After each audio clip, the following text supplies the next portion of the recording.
मैं इस वक्त कराची के शुमाल में न्यू कराची के इलाके में मौजूद हूँ। इसके पास फेडरल भी एरिया है, इंडस्ट्रियल एरिया है और यहाँ के लोगों का कहना है कि ये निस्बतन महफूज है।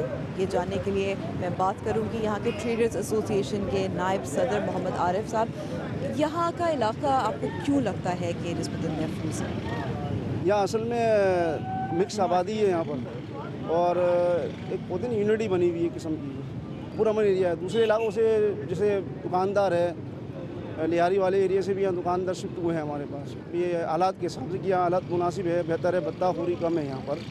कुछ दुकानदार बताए थे कि उन्होंने अपने मतलब आपके तहत लाइटें लगाई हैं, कुछ लोग सिक्योरिटी गार्ड रखते हैं, कुछ असलहा रखते हैं।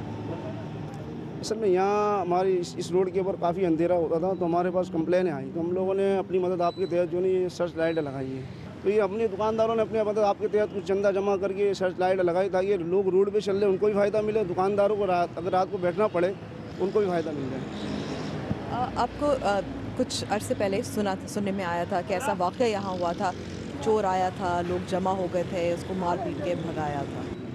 वो तो बहुत पुरानी बात हो गई। अब तो लोग इतने डरपोक हो गए हैं ना कि अब वो कार्रवाई कर नहीं सकते।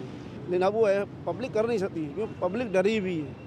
कम से कम भी अगर इस इलाके की अगर 4 लाख आबादी है तो कम से कम 30,000 20,000 पुलिस वाले होंगे, 25-30 मोबाइलें होंगी, तो तब वही पेट्रोलिंग बढ़ेगी। अब 4-6 मोबाइलें होती है, कौन से एरिया में जाएंगे?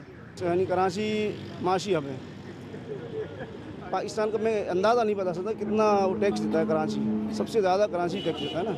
लोगों की नज़र कराची पे है। अब कराची वाले कमाते हैं, कराची की कमाई पे हर कोई की नज़र है। इस वजह से यहाँ वारदातें होती है। भत्ते के तौर पे दे दें कि भाई भत्ता मांग लें। यहाँ हमारा इलाका बहरहाल फ़िलहाल जो है ना पूरा मांग